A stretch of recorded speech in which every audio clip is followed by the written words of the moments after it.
3 years. That's how long Tavian, Alpha King of Valdros, had been slowly dying. Not from poison, not from battle, but from grief. The kind that hollowed you out until you were nothing but a walking corpse wearing a crown. His mate was dead. Marin, the woman who'd been his heartbeat, his sanity, his reason for breathing.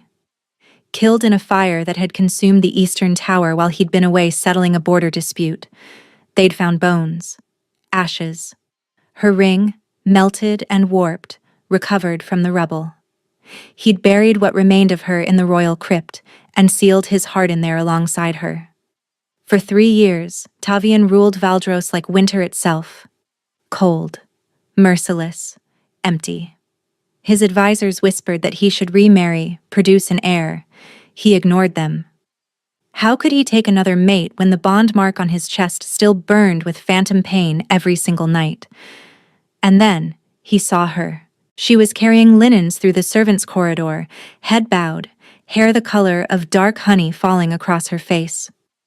Tavian stopped walking, stopped breathing, because that profile, that curve of jaw, that particular way she tucked her hair behind her ear. Impossible. It was impossible. You. The word tore from his throat before he could stop it. The servant startled, nearly dropping her bundle. She turned, lifted her gaze to his face, and Tavian felt his entire world crack open.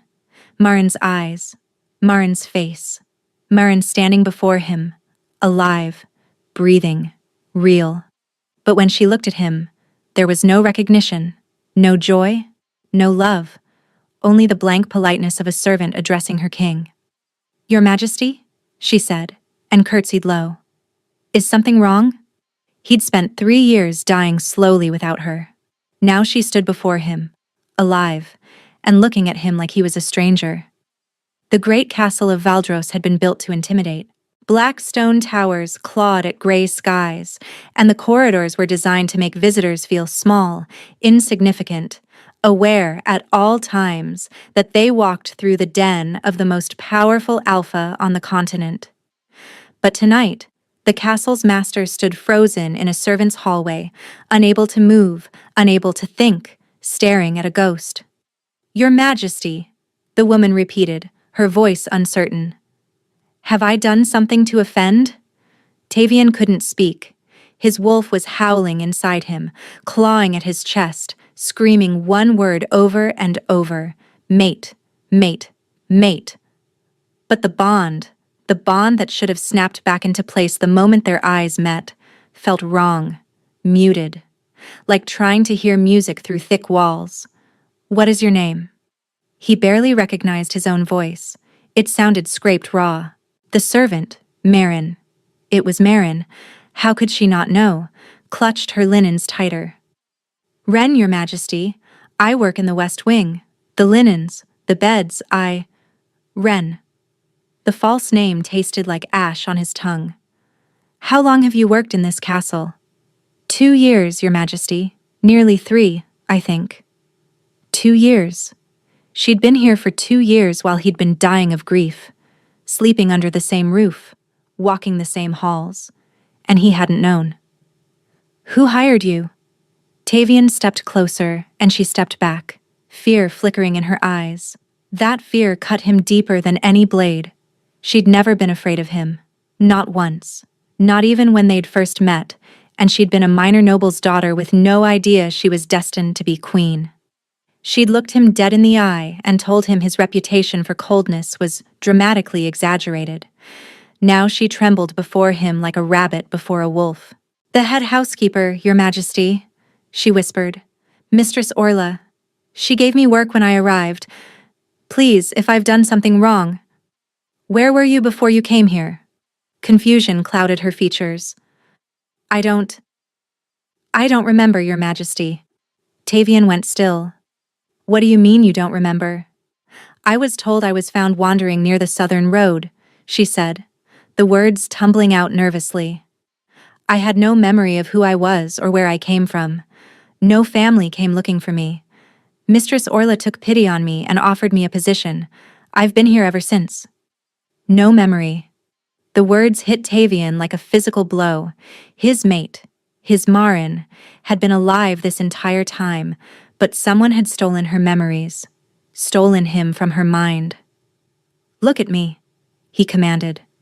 She raised her eyes reluctantly, and Tavian searched her face for any sign of recognition.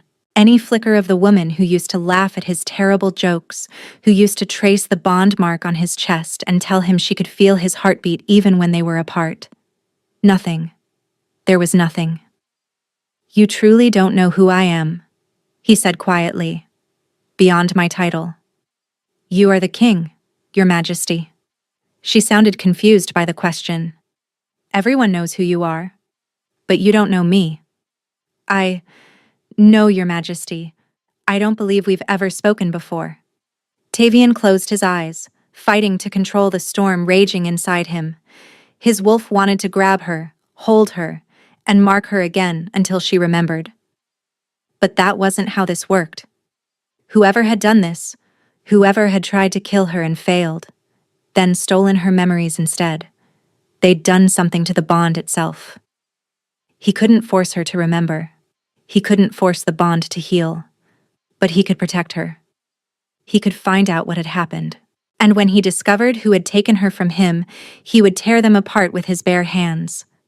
"You will come with me," Tavian said, his voice leaving no room for argument. Fear flooded her scent. "Your Majesty, please. I don't understand. You're not in trouble."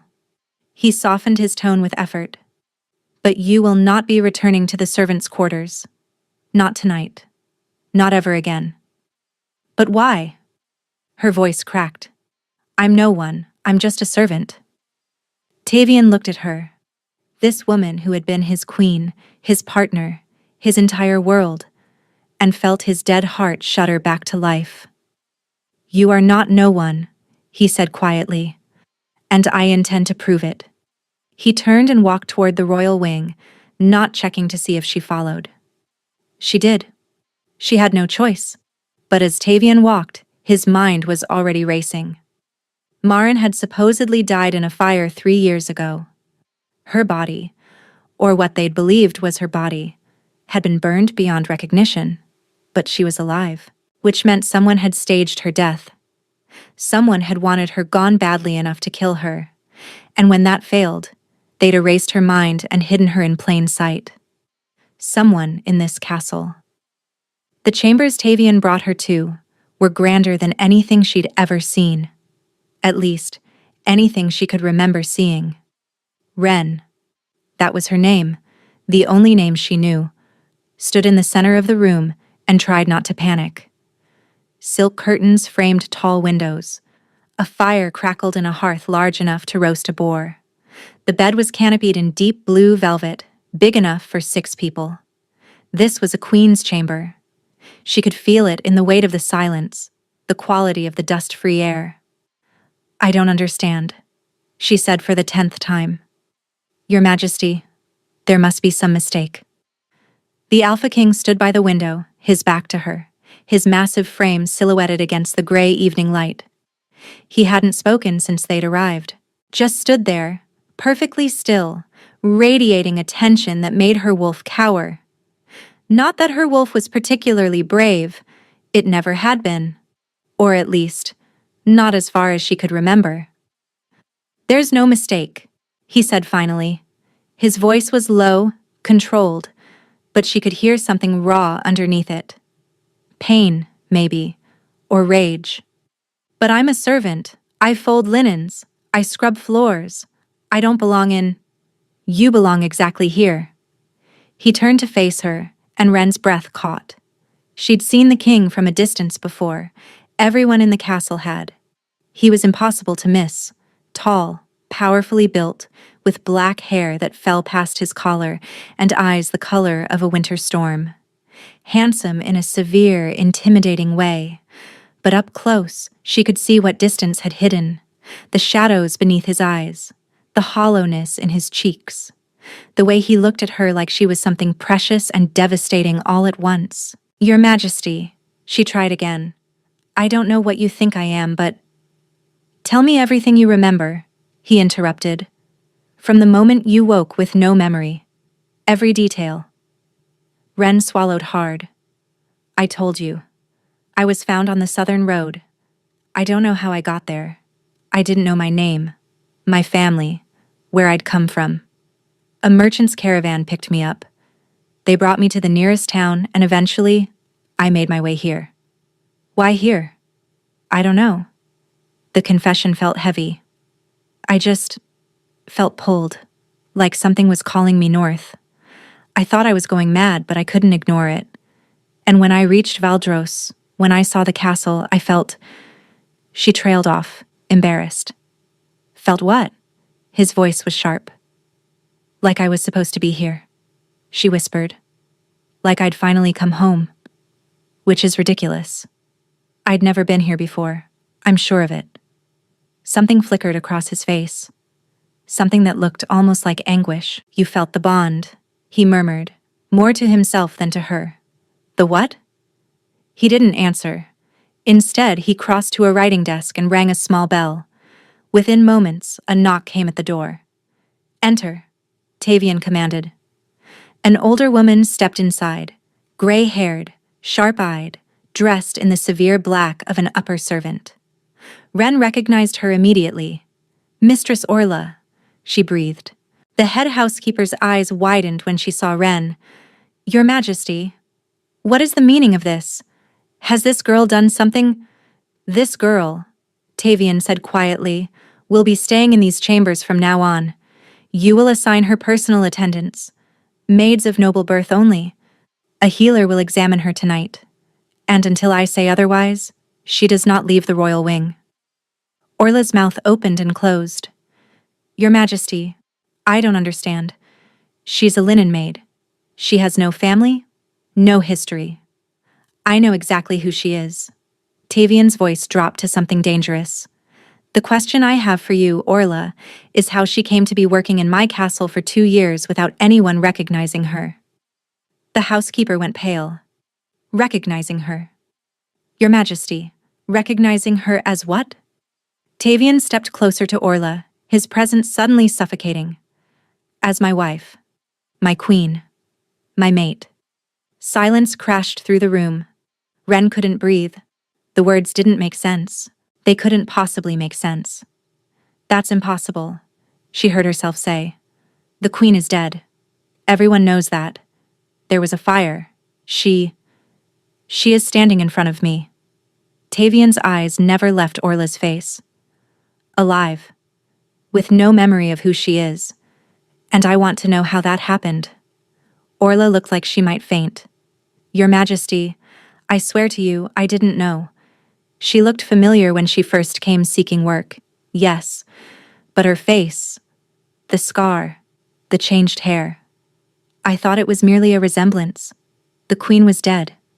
We all mourned her. I never imagined... A scar? Tavian's attention snapped to Ren. What scar? Ren's hand went instinctively to her left shoulder, where a raised ridge of damaged skin ran from her collarbone to her back. From the fire, she said quietly. That's what the healers told me when I was found. Burn scars. They said I was lucky to survive. Tavian's jaw tightened so hard she could see the muscle jumping. Leave us, he told Orla. Send the healer. Speak of this to no one. If word spreads before I'm ready, I will hold you personally responsible. Orla bowed deeply and fled. The door closed, and Ren was alone with the man who claimed she was his dead wife. This can't be true, she said, her voice trembling. I would remember. If I were a queen, if I had a mate, I would remember something. Tavian turned to face her, and for the first time she saw the full weight of grief in his eyes. 3 years of it. An ocean of loss that had turned a powerful king into a hollow shell. You don't remember, he said quietly, because someone made sure you wouldn't. Who would do that? Why?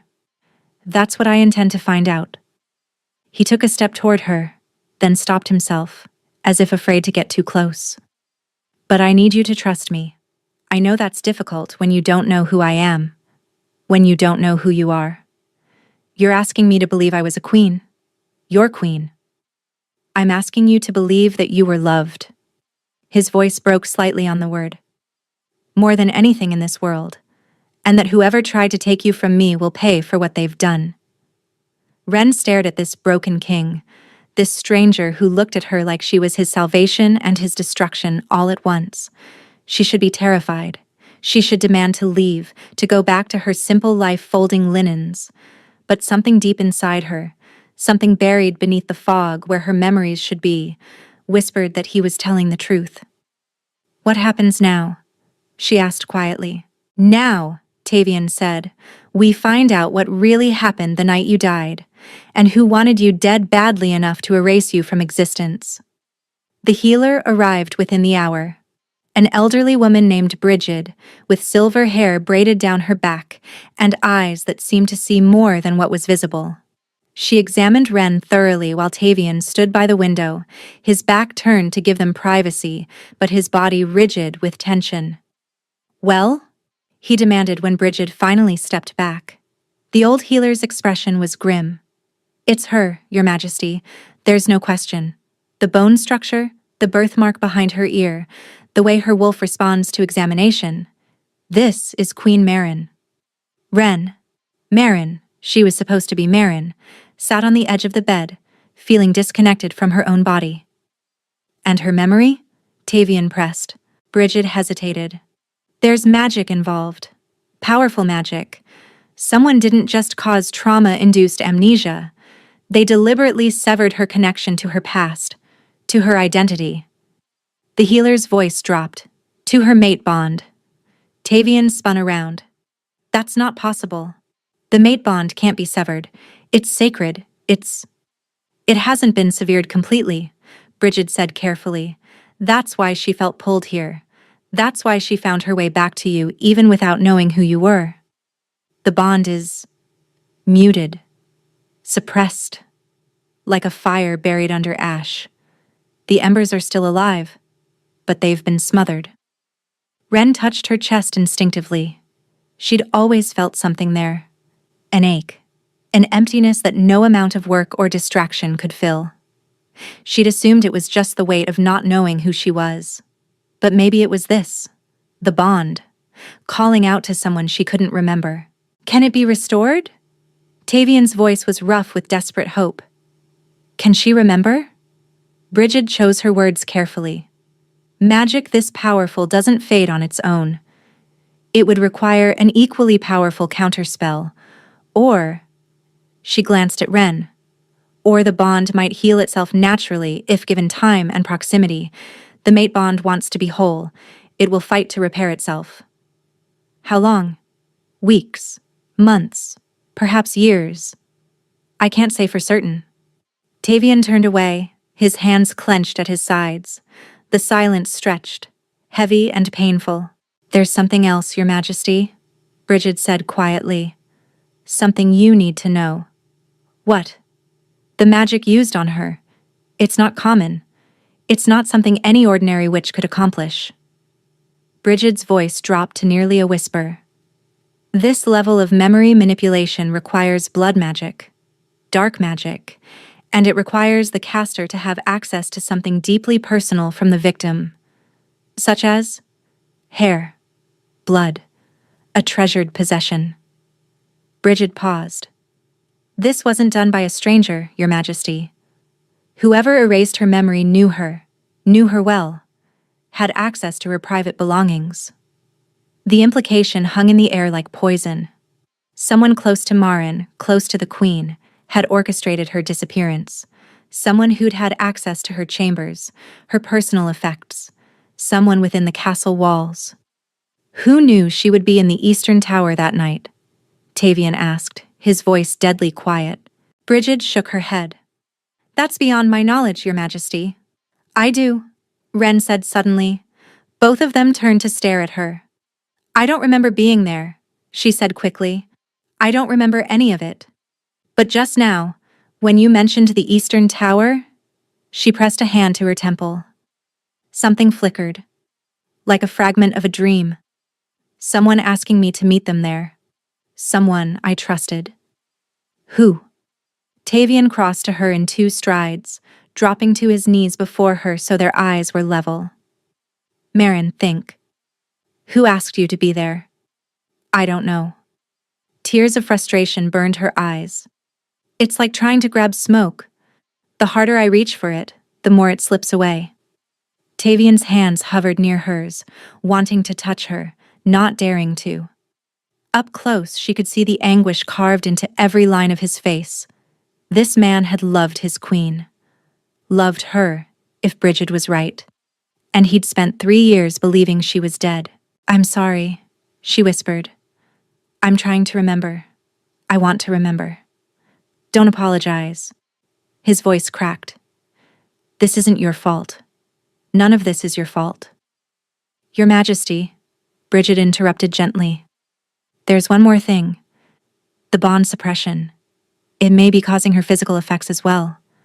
Fatigue, weakness, a sense of being incomplete. I've always felt that, Ren admitted. I thought it was just me. It's not you, Tavian said fiercely. It's what was done to you. He rose to his feet, and when he turned to Bridget, the grief in his expression had hardened into cold determination. No one outside this room learns of her identity, he commanded. Not yet. Whoever did this believes they succeeded. They think she's dead or gone forever. If they learn she's been found, they may try to finish what they started. You want to use her as bait? Bridget asked, horrified. I want to protect her, Tavian corrected sharply. But I also want to draw out the traitor who took her from me. They're still in this castle. I can feel it. Ren stood, her legs unsteady. So I'm to stay hidden? Pretend to be someone else? Tavian turned to her, and something in his gaze softened. You'll stay in the royal wing, under my protection. You won't be a servant. You'll be a guest, a distant relative of a foreign ally, recovering from illness. It explains your presence, your isolation, and your proximity to me. And if my memory returns, if I remember who did this, then we will have justice. The word carried the weight of a death sentence. But until then, you stay close to me. You trust no one outside this room. And you tell me immediately if you remember anything else, even fragments, even dreams. Ren nodded slowly. This was madness, all of it. Yesterday, she'd been folding linens. Tonight, she was supposedly a dead queen, victim of dark magic, hidden in royal chambers while a traitor lurked somewhere in the castle. But that ache in her chest, that muted, smothered thing she'd carried for as long as she could remember, it stirred when she looked at Tavian. Not recognition, not yet, but something. A warmth beneath the ash. Maybe Bridget was right. Maybe the bond wanted to heal, or maybe someone would kill her before she ever got the chance to remember. One more thing, she said quietly. Tavian paused at the door, turning back. If I was your wife, if I was queen, then the night of the fire, she swallowed. Where were you? Pain lanced across his features. I was 2 days' ride away, a border dispute that demanded my personal attention. By the time I received word of the fire, it was too late. By the time I returned, his voice fractured. There was nothing left but ashes. Someone sent you away, Ren realized. On purpose, so you wouldn't be here. Yes. The single word was laden with 3 years of guilt. And I've spent every moment since wishing I had died in that fire instead. He left before she could respond. Ren stood alone in the queen's chambers, her chambers, apparently, and stared at the door. Somewhere in this castle, a traitor breathed easy, believing their crime had gone undetected. They were about to learn how wrong they were. 3 days passed in a blur of confusion and careful observation. Ren, she still couldn't bring herself to think of herself as Maren, was given everything a noblewoman could want. Fine dresses replaced her servants' clothes. Rich food replaced thin soup and stale bread. Soft hands of noble-born attendants replaced calluses and scrubbing brushes. But she felt like a fraud wearing someone else's life. The 2 young women assigned to attend her were polite but distant. Lady Senna, a willowy blonde with watchful eyes, and Lady Coralie, a redhead who smiled too brightly and asked too many questions. "You must tell us about your homeland," Coralie pressed on the third morning. "The king said you're from across the eastern sea, but he gave us no details. Is it true the wolves there have white fur?" "I'm afraid my memories of home are hazy," Wren said carefully. "The illness, it affected my mind." "How tragic," Senna murmured, though her eyes remained sharp. "To lose one's memories, it must be like losing yourself entirely." Wren forced a smile. "Something like that." A knock interrupted them. The door opened to reveal a broad-shouldered man with dark skin and close-cropped hair, his bearing unmistakably military. "His Majesty requests your presence," the man said. His voice was deep, his gaze assessing. "Alone." Coralie and Senna exchanged glances but said nothing as Wren rose and followed the man into the corridor. "I'm Brannock," he said once they were out of earshot. "The king's second, his beta." "He told you about me?" Wren realized. "He told me everything." Brannock's expression was unreadable. "I was there the night we thought you died. I helped carry what we believed were your remains to the crypt." The words sent a chill through her. "I'm sorry. That must have been... I'm not looking for sympathy." His voice softened slightly. "I'm looking at a miracle. For 3 years, I've watched my king destroy himself with grief. And now you're here." He stopped walking and turned to face her fully. "I don't know if you'll ever remember who you were, but I know who Tavian was before he lost you. Warm. Hopeful. Alive." His jaw tightened. "If there's any chance of bringing that man back, I'll do whatever it takes to protect you." Before Wren could respond, they'd reached a heavy oak door. Brannock knocked twice, then pushed it open. The room beyond was a private study, smaller than she'd expected. Maps covered one wall, books lined another, and standing before a window, his massive frame blocking most of the gray light, was Tavian. He turned when she entered, and Wren's breath caught. He looked different today, less haunted somehow, as if having her nearby, even without her memories, had eased something in him. "Leave us," Tavian told Brannock. The beta nodded and withdrew, closing the door behind him. Silence stretched between them. Tavian studied her face with an intensity that made her skin warm. "You look well," he said finally. "The color is returning to your cheeks." "The food helps. I don't think I was eating properly before." "You weren't." A flicker of anger crossed his features.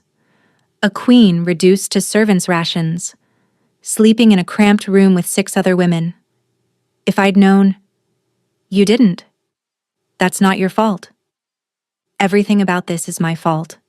He turned away, staring out the window. "I should have been here the night of the fire. I should have sensed something was wrong.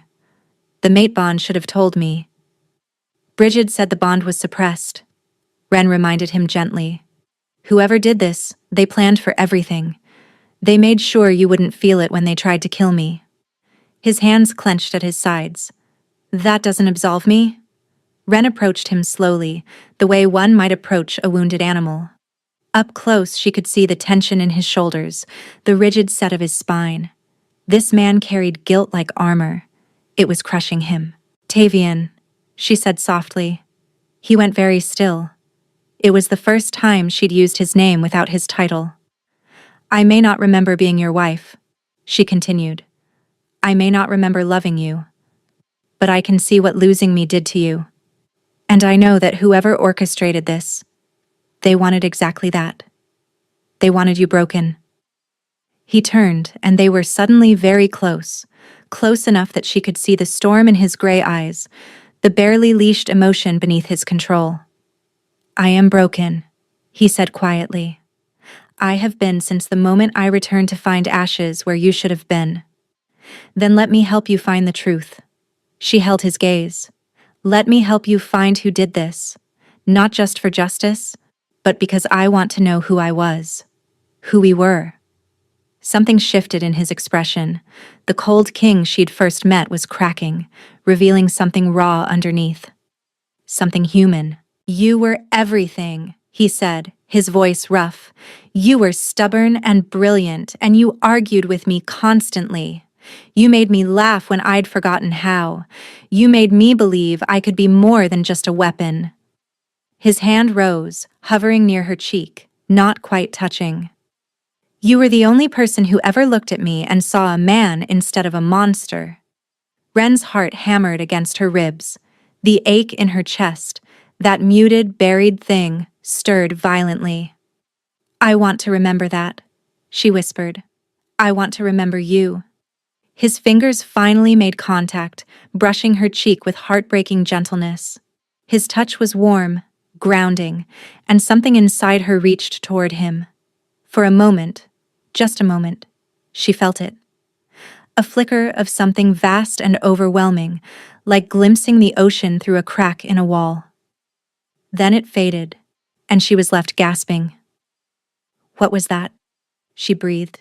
"The bond," Tavian said, wonder in his voice. "It's still there, buried, but alive." Before either could speak again, a knock shattered the moment. "Your Majesty," Brannock's voice came through the door, urgent. "You're needed in the Great Hall. The Lady Carith has returned from her family's estate. She's requesting an audience." Tavian's expression shuddered instantly. "Carith? Who is she?" Ren asked. He didn't answer immediately. When he did, his voice was flat. "She was your closest friend, your lady-in-waiting. She was one of the last people to see you alive the night of the fire." The Great Hall of Valdros was designed to intimidate. Vaulted ceilings soared overhead, supported by pillars carved with snarling wolves. The king's throne sat on a raised dais, black stone and sharp angles, looking less like a seat and more like a weapon. Ren watched from a hidden alcove as Tavian received his court. He had insisted she observe, but remain unseen. "If Carith is involved," he'd said, "I don't want her knowing you exist. Not yet." So Ren watched through a gap in the curtains as a woman glided into the hall. Lady Carith was beautiful. Raven black hair cascaded down her back in elaborate waves. Her gown was the deep red of old blood, fitted to emphasize a figure that drew every male eye in the room. She moved with the confidence of someone who knew exactly how stunning she was. But it was her face that made Ren's breath catch. Something about those features, the sharp cheekbones, the full lips curved in a practiced smile, triggered a violent reaction in her chest. Not recognition exactly. Something darker. Something that felt like warning. "Your Majesty," Carith purred, sinking into an elegant curtsy. "It's been too long." "6 months," Tavian said, his voice neutral. "You extended your stay at your family's estate." "Grief takes time to process." Carith rose gracefully. "Losing Marin was devastating for me. She was my dearest friend. Surely you understand." "I understand grief." "Of course you do." Carith's eyes swept over him with barely concealed hunger. "We both lost someone precious that night. Perhaps we can comfort each other now that I've returned." From the alcove, Ren felt her wolf bristle with sudden, unexpected fury. The intensity of it startled her. She had no memories of this woman, no reason to react so strongly, but her instinct screamed that Carith was dangerous. "I require no comfort," Tavian said coolly. "But you're welcome to return to your duties in the castle. We can discuss your responsibilities tomorrow." "So formal." Carith laughed lightly, but Ren caught the flash of irritation in her eyes. "You used to be warmer with me, Your Majesty. Before the fire. Before you closed yourself off from everyone who cared about you." "The fire changed many things." "It doesn't have to." She stepped closer to the throne, bold in a way that made Ren's skin crawl. "Marin is gone, Tavian. She's been gone for 3 years. Surely it's time to move forward, to consider the kingdom's future, your future." "My future is my own concern." "Is it?" Carith tilted her head. "The council presses you to remarry, to produce an heir. The kingdom needs stability." Her voice dropped, intimate and inviting. I could provide that stability. I knew Morin better than anyone. I know what she would have wanted for you. Ren's hands clenched so hard her nails bit into her palms. The audacity of this woman, offering herself as a replacement, speaking of what Marin would have wanted. And then, like a door cracking open, a memory surfaced. Kareth's face, younger but unmistakable, laughing as she brushed Marin's hair. "You're so lucky," she was saying, "the most powerful alpha in the realm, and he looks at you like you hung the moon. What I wouldn't give—" The memory fragmented, slipping away before Ren could grasp it fully. But it was enough. Kareth had been close to her. Close enough to touch her hair, her belongings, her personal effects. Close enough to obtain what was needed for blood magic. Close enough to betray her. In the great hall, Tavian rose from his throne. "This audience is concluded," he said flatly. "We'll speak tomorrow about your duties. Nothing more." Kareth's smile didn't waver, but something cold flickered behind her eyes. "Of course, Your Majesty. Tomorrow." She curtsied again and withdrew, her red gown trailing behind her like a bloodstain. Ren stayed hidden until the hall emptied, then slipped out to find Tavian waiting in the corridor. "You saw," he said. "I remembered." The words tumbled out. "Just a fragment. She was brushing my hair. She said she envied what we had. What I had with you." Tavian's expression darkened. Kareth always wanted what wasn't hers. I suspected, even before the fire. The way she looked at me when Marin wasn't watching. The way she positioned herself always nearby, always available. His voice hardened. "I ignored it because Marin trusted her. Because I didn't think she'd actually—" "She had access to me," Ren said. "To my chambers, my belongings. If anyone could have obtained what was needed for blood magic, it was her. It's not enough proof. Not yet. Then we find more." Tavian studied her face, and something warm flickered in his winter-gray eyes. "You're already thinking like a queen." "I'm thinking like someone who wants answers." She hesitated, then added, "And like someone who doesn't want to see that woman anywhere near you." His eyebrows rose. "Jealousy? I don't know what to call it." Heat crept up her neck. "I have no memories of being your wife. But when she looked at you like that, like you were something she deserved to have," she shook her head. "It made me want to tear her throat out." Tavian's lips curved into the first genuine smile she'd seen from him. It transformed his face, making him look younger, lighter, almost boyish. "That's my Marin," he said softly. "Even without your memories, your wolf knows what's hers." The words sent warmth flooding through her. She shouldn't feel possessive of a man she didn't remember marrying, but she did. God's help her, she did. "What do we do now?" she asked. "We watch. We wait. And we let Kareth believe she's succeeded." His smile faded into something harder. "She's arrogant. She'll make a mistake. And when she does, I'll be waiting." 2 weeks passed in a delicate dance of secrets and suspicion. Ren remained hidden in the royal wing, officially a foreign guest recovering from illness. Tavian visited her chambers every evening, sometimes for hours, telling her stories of their past together. "You once threw a goblet of wine at a visiting duke," he said one night, amusement warming his voice. He'd made a comment about Omega wolves being better suited to bedrooms than council chambers. You told him his bloodline had clearly prioritized inbreeding over intelligence. Did he challenge me? He tried. I told him if he wanted to duel my queen, he'd have to go through me first. Tavian smiled at the memory. He withdrew his complaint and left Valdros the next morning. More memories surfaced as the days passed, fragments at first, then longer sequences. She remembered dancing with Tavian at their wedding, his hands steady on her waist, his eyes never leaving her face. She remembered arguing with him over tax policy and being surprised when he conceded she was right. She remembered the feeling of his lips on her neck, his teeth grazing her mark.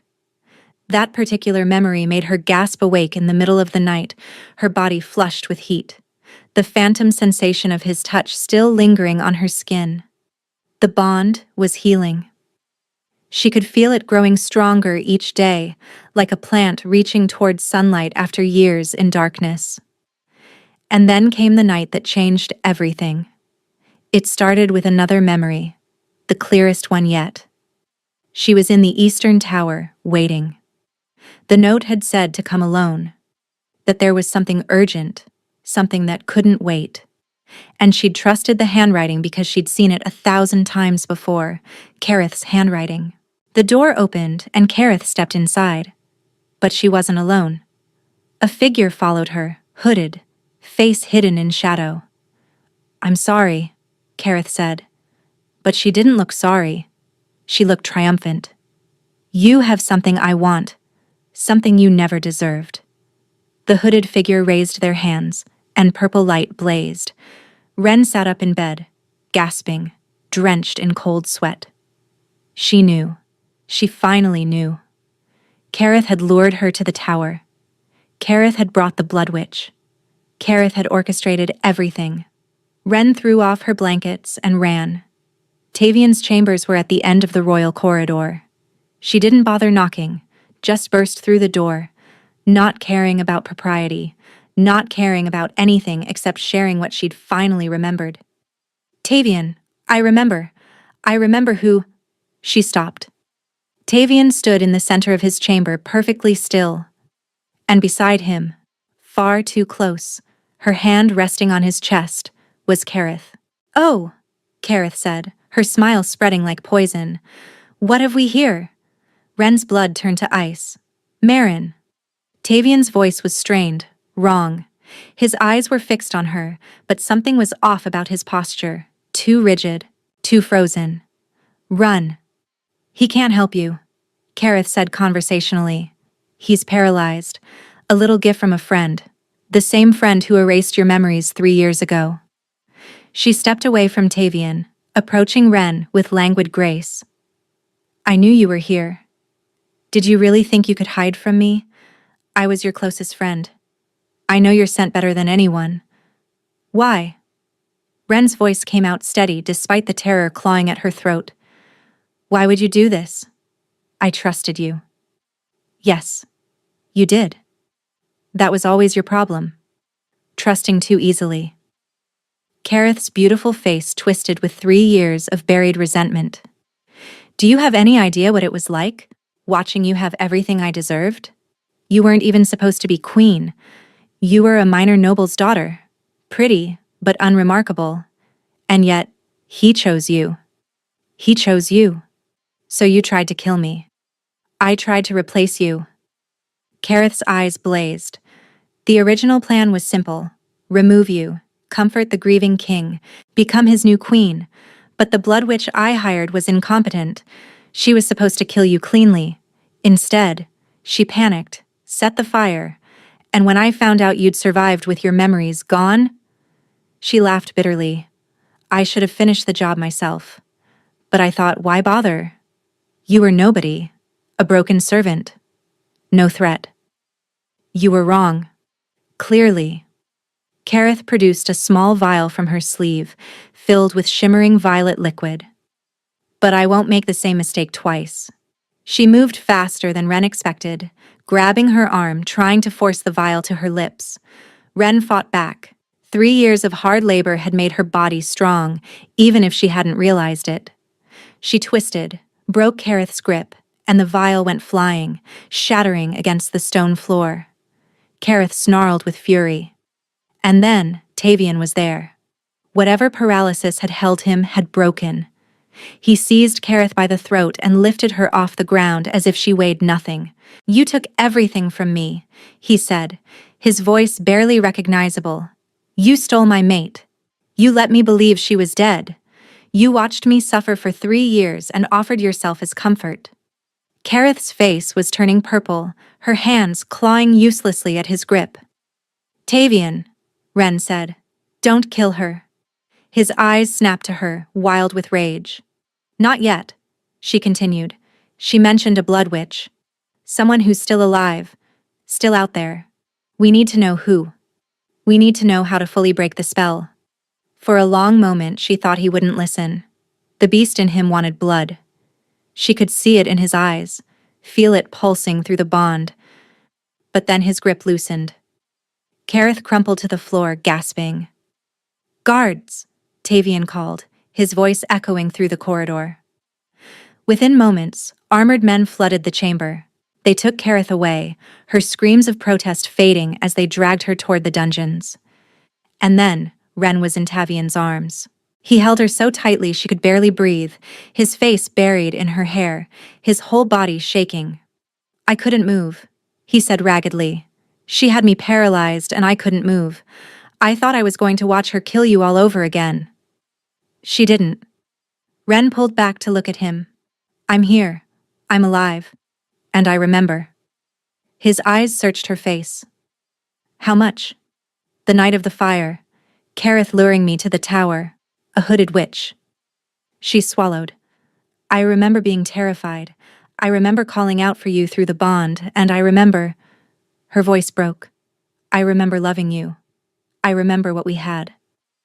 Tavian's composure cracked entirely. Tears slipped down his cheeks. This powerful king, this hardened warrior, weeping in front of her. "Say it again," he whispered. "Tell me you remember." Ren cupped his face in her hands, just as she'd done 1,000 times in the life she was finally reclaiming. "I remember everything," she said. "I remember you. I remember us. And I remember that I am your mate, your queen, and I'm never leaving you again." Tavian kissed her. It wasn't gentle. It wasn't careful. It was desperate and fierce, and tasted of tears and relief, and 3 years of grief finally releasing. The bond roared back to life between them, fully, completely, overwhelming in its intensity. She felt him in her chest, her blood, and her bones. She felt his joy and his anguish and his love, so much love it nearly broke her. When they finally pulled apart, both gasping, foreheads pressed together, the world had changed. But Kareth's final words echoed in Marin's mind. A blood witch. Someone still out there. The traitor had been caught. But the architect of her suffering was still free. And until that witch was found, none of them were truly safe. The dungeons beneath Valdros had been carved from the same black stone as the castle itself. Cold seeped from the walls. Shadows pooled in corners where torchlight couldn't reach. And in the deepest cell, bound in silver chains that burned against her skin, Kareth waited. Marin stood outside the cell, watching through the bars. It felt strange to be on this side of a cage, looking at a woman who had once braided her hair and whispered secrets in her ear. "You came," Kareth said. Even filthy and chained, she managed to sound superior. "I wondered if you would. You have information I need." "The Blood Witch." Kareth laughed, the sound echoing off stone. "Of course, that's all anyone cares about now. Not my reasons. Not my suffering. Just the witch." "Your suffering?" Marin's voice sharpened. "You stole 3 years of my life. You nearly killed me. You let my mate believe I was dead. And do you know what I suffered?" Kareth lunged against her chains, eyes blazing. "Watching you have everything I deserved. Watching him look at you like you were the sun itself while I stood in your shadow, invisible and worthless. So you decided to destroy me. I decided to take what should have been mine." Marin studied the woman she'd once called friend. There was no remorse in Kareth's face. No guilt. Just bitter, consuming envy that had curdled into something monstrous. "The Blood Witch," Marin said flatly. "Give me a name and I'll speak to Tavian about mercy." "Mercy." Kareth spat the word. "He'll execute me regardless. I saw it in his eyes. The only reason I'm still breathing is because you stopped him." "Then give me a name because it's the right thing to do. Because somewhere, beneath all this hatred, there's still a woman who was once my friend." A shadow passed across Kareth's expression. Pain, maybe. Or the ghost of who she'd been before jealousy consumed her. "Her name is Ilvain," Kareth said quietly. She's not from Valdros.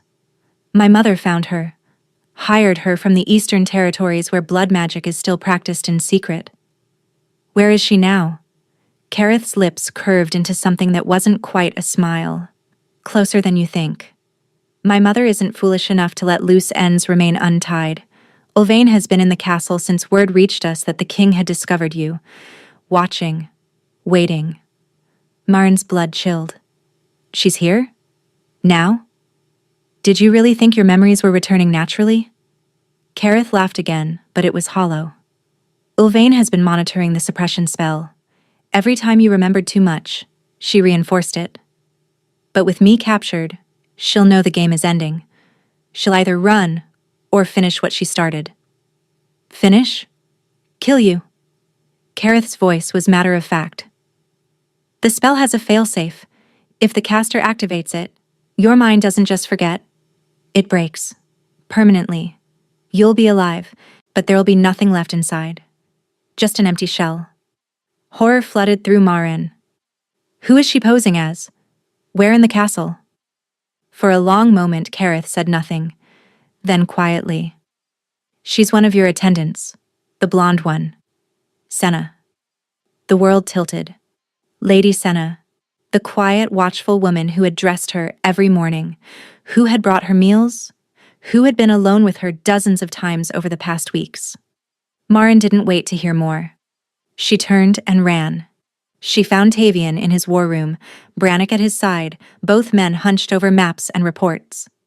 Senna, she gasped out. It's Senna. She's the Blood Witch. Tavian was moving before she finished speaking. Brannick, seal the castle. No one leaves. Find Lady Senna and bring her to me alive. Brannick nodded and sprinted out.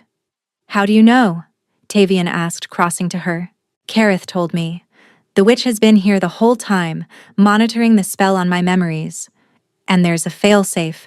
If she activates it, she won't. His hands gripped her shoulders, steadying her. We'll find her first. Tavian, you don't understand. She's been alone with me. She could have activated the failsafe at any time. Why hasn't she? His jaw tightened. Because she didn't know you were the queen. You were just a servant to her. Another victim she'd already dealt with. She had no reason to act until now. Marin finished the thought. Until Kareth was captured and she realized her identity would be exposed. They stared at each other, the same terrible understanding dawning. Senna wouldn't run. She couldn't afford to leave witnesses. She would activate the failsafe, destroy Marin's mind, and try to escape in the chaos. Which meant they had almost no time. The bond, Marin said suddenly. Brigid said the mate bond fights to repair itself, that it's stronger than any magic. What if we complete it fully? Tavian caught her meaning. The physical claiming. The mark. If the bond is whole, it might be strong enough to shield you from the failsafe. Is that possible? I don't know. His voice was ragged. But I'm not losing you again. Not to Kareth. Not to some blood witch. Not to anything. He pulled her close and Marin buried her face against his chest, breathing in his scent. Pine and winter wind and home. The bond thrummed between them, stronger than it had ever been, reaching for completion. Whatever happens, she whispered, I need you to know, I love you. I loved you before my memories returned. I loved you when you were just a cold king who looked at me like I was a miracle. And I love you now, knowing everything we've been through. Tavian's arms tightened around her. I have loved you since the moment I saw you, he said roughly, and I will love you until the stars burn out. Nothing will take you from me again. He tilted her chin up and kissed her deeply. And this time, when their lips met, Marin felt the bond surge. It was like lightning striking, like a door being thrown open. She felt everything. His love, his grief, his desperate hope. And she poured herself back into him. 3 years of separation burned away in an instant. The mark on her shoulder, faded and scarred from the fire, blazed with sudden heat. And somewhere in the castle, a woman screamed. They found Ylvain in the servants' corridor, collapsed against a wall, clutching her head. The magical backlash had hit her the moment the bond completed. Whatever connection she'd maintained to Marin's mind had been severed violently, like a rope snapping under too much tension. Brannick and 4 guards surrounded her, weapons drawn. "Don't move," Brannick commanded. But Ylvain was already rising, and she was no longer the quiet, watchful attendant. Her eyes blazed with purple light, her lips pulled back in a snarl, and power crackled around her hands. "You think your little bond can stop me?" she hissed. "I've broken stronger spells than your pathetic mating magic." She hurled a bolt of violet energy at the guards. 2 went down, screaming. The others scattered. Tavian shifted in an instant, his massive wolf form exploding forward, jaws aimed at Ylvain's throat.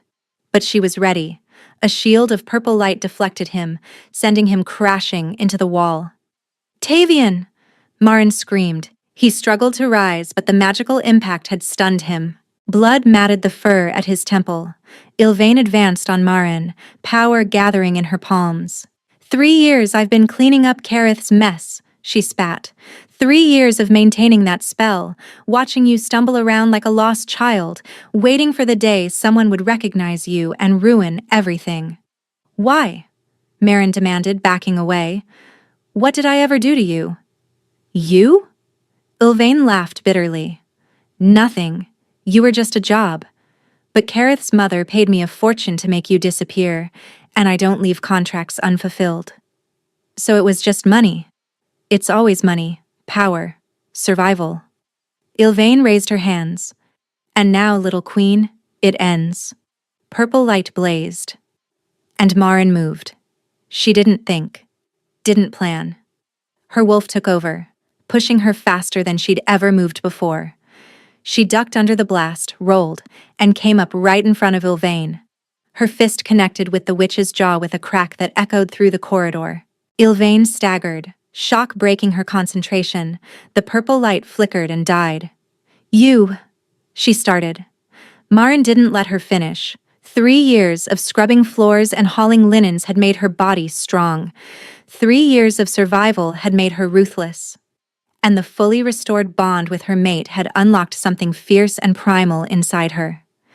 She grabbed Ylvain by the throat and slammed her against the wall. "You stole my memories," Marin snarled. "You stole my life. You made my mate believe I was dead. And you think I'm going to let you walk away?" Fear flickered in Ylvain's eyes. Real fear. "You can't kill me. You need me to remove the spell completely." "The spell is broken." Marin's grip tightened. The bond shattered it.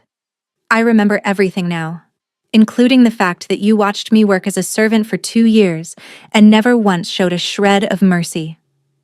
"I was going to let you live," Ylvain gasped. "You were nobody. You didn't matter. I matter now." Tavian's wolf appeared beside her, blood still dripping from his temple but his eyes clear. He shifted back to human form, naked and furious. "Step aside," he said quietly. "This is my right." Marin understood. As alpha, as king, as mate, he had the right to execute the woman who had tried to destroy them both. But she shook her head. "No, this one is mine."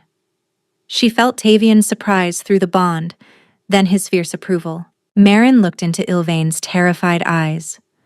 "You're going to tell us everything. Every detail of the conspiracy. Everyone who was involved. And when you're finished, you're going to stand trial before the full court, where everyone will know exactly what you did." "And then?" Ylvain whispered. Marin smiled, cold and sharp. "And then you'll discover what Valdros does to traitors." She released her grip, and Ylvain crumpled to the ground. Guards swarmed forward to bind her. Brannick, recovered from the magical blast, took charge of the prisoner. And Marin turned to find Tavian staring at her with something like awe. "What?" she asked. "You." He reached for her, pulling her against his chest. "You just faced down a blood witch with your bare hands. She hurt us. She hurt you. I wasn't going to let that stand." My queen. He pressed his forehead to hers. My fierce, magnificent queen.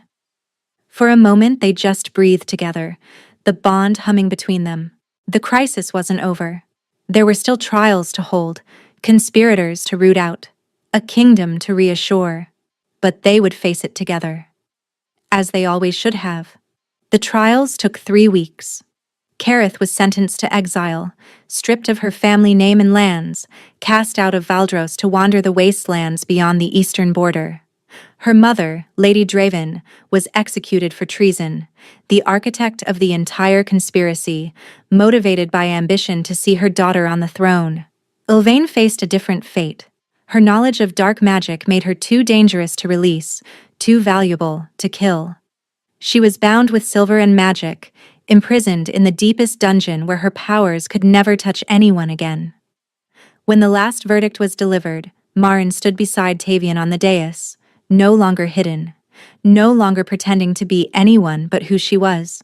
The court had reacted with shock when Tavian revealed her survival. Shock, then joy, then fierce celebration. Their lost queen had returned. The king's grief was over. But it was the quiet moments Mourned treasured most.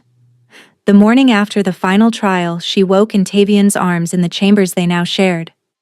Sunlight streamed through the windows. Actual sunlight, warm and golden, breaking through the gray skies that had dominated Valdros for 3 years. It's as if the kingdom itself is healing, she murmured. Tavian stirred beside her, pulling her closer. It is. You are. He pressed a kiss to her hair. I'm still not entirely certain I'm not dreaming. You're not. She turned in his arms to face him. I'm here.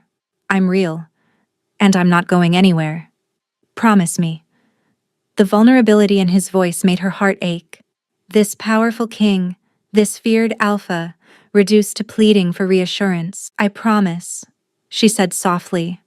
No more fires, no more disappearances, no more waking up alone. She traced the bond mark on his chest, feeling it pulse with warmth. You're stuck with me forever. He smiled, the real smile she remembered from before the fire, the one that transformed his harsh features into something beautiful. Forever sounds perfect. They lay together in comfortable silence, watching dust motes dance in the sunlight. Through the bond, Mourned could feel Tavian's contentment, his peace. For the first time in 3 years, the weight of grief had lifted from his shoulders. There's something I need to tell you, she said eventually. He went still. What is it? When Bridget examined me after the bond was restored, she noticed something. Mourned took his hand and placed it on her stomach. Something I didn't expect. Tavian's breath caught. Are you? It's early, only a few weeks. She smiled at the wonder dawning on his face. But yes, you're going to be a father. For a long moment he didn't speak. Couldn't speak. Tears gathered in his winter-gray eyes and spilling down his cheeks. A child, he whispered. Our child. Our child. Mourned felt tears prick her own eyes. An heir for Valdros, a symbol that the darkness is truly over. Tavian gathered her close, his body shaking with emotion. She held him as he wept, not tears of grief this time, but of overwhelming joy. I thought I'd lost everything, he said raggedly. I thought the rest of my life would be nothing but cold and duty and loneliness. And now you have it all back. We have it all back. He pulled away to look at her, cupping her face in his hands. You gave me back my heart, Mourned. You gave me back my life. I don't know how to repay that. Love me, she said simply. Love our child. Be the king and father I know you can be. That's all I've ever wanted. Always. He kissed her softly, reverently, for the rest of my days. That evening, Tavian made an announcement to the court. The queen was with child. The succession was secured. And in honor of their reunion, he was establishing a new law. Never again would a mate bond be desecrated by blood magic. Any witch who attempted such magic would face immediate execution. And resources would be devoted to helping any victims of such spells recover their memories and their lives. It wasn't enough to undo what had happened to Marin, but it was a start, a promise that no one else would suffer as they had. Marin stood beside her mate as the court cheered, her hand resting on her belly, the bond singing with joy between them. She thought of the woman she'd been just months ago, a nameless servant with no past, no memories, no hope. She thought of the ache she'd carried in her chest, that muted, buried thing she couldn't explain. The bond, fighting to bring her home. And it had. Against all odds, through fire and magic and 3 years of grief, it had brought her back to where she belonged. "You're smiling," Tavian murmured. "I'm happy." "So am I." He took her hand, raising it to his lips. "Happier than I ever thought I could be again." She leaned into him, breathing in his scent. Pine and winter wind and home.